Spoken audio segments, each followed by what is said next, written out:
مولانا محمد امین صفدر اوکاڑوی رحمۃ اللہ علیہ نے اپنی کتاب میں لکھا فرماتے ہیں، مجھے وہاڑی کے قریب ایک گاؤں سے بڑا محبت بھرا خط لکھا گیا کہ مولانا صاحب ہمارے گاؤں میں آج تک سیرت النبی پر بیان نہیں ہوا،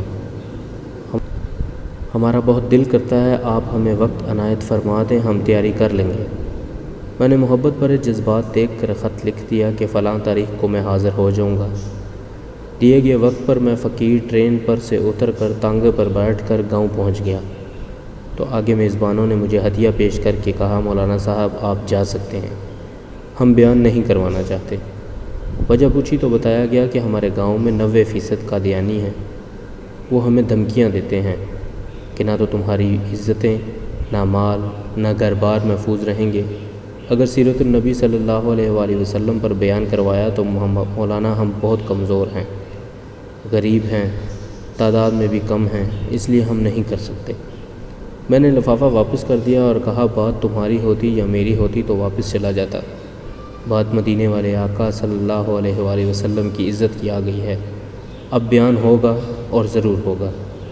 وہ گھبرا گئے، حضرت آپ تو چلے جائیں گے، مسئلہ تو ہمارے لیے ہوگا۔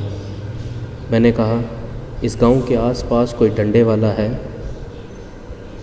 انہوں نے بتایا کہ گاؤں سے کچھ دور نورا ڈاکو رہتا ہے، پورا علاقہ اس سے ڈرتا ہے۔ میں نے کہا چلو مجھے لے چلو نورے کے پاس۔ جب ہم نورے کے ڈیرے پر پہنچے تو دیکھ کر نورا بولا، آج خیر ہے، مولوی کیویں آ گئے نے؟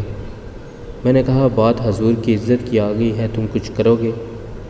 میری بات سن کر بجلی کی طرح کھڑا ہوا اور بولا، میں ڈاکو ضرور ہوں پر بغیرت نہیں ہے۔ وہ ہمیں لے کر چل نکلا۔ مسجد میں 3 گھنٹے بیان کیا میں نے اور وہ نورا ڈٹ کر کھڑا رہا۔ آخر میں نورے نے یہ کہا کہ اگر کسی نے مسلمانوں کی طرف آنکھ اٹھا کر بھی دیکھا تو نورے سے بچ نہیں سکے گا۔ میں واپس آ گیا۔ کچھ ماہ کے بعد میرے گھر پر ایک آدمی آیا، سر پر عمامہ، چہرے پر داڑھی، زباں پر درود و پاک کا ورد۔ میں نے پوچھا کون ہو؟ وہ رو کر بولا، مولانا میں نورا ڈاکو ہوں۔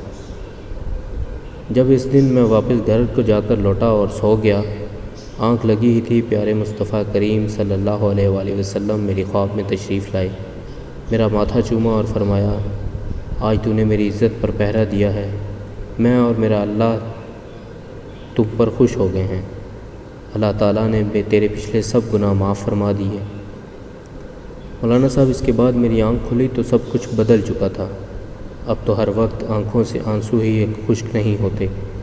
مولانا صاحب میں آپ کا شکریہ ادا کرنے آیا ہوں کہ آپ کی وجہ سے میری تو زندگی ہی بدل گئی، میری آخرت بھی سنور گئی۔ اے اللہ پاک ہمیں بھی محمد صلی اللہ علیہ وآلہ وسلم کے دین پر عمل کرنے کی توفیق عطا فرما، آمین۔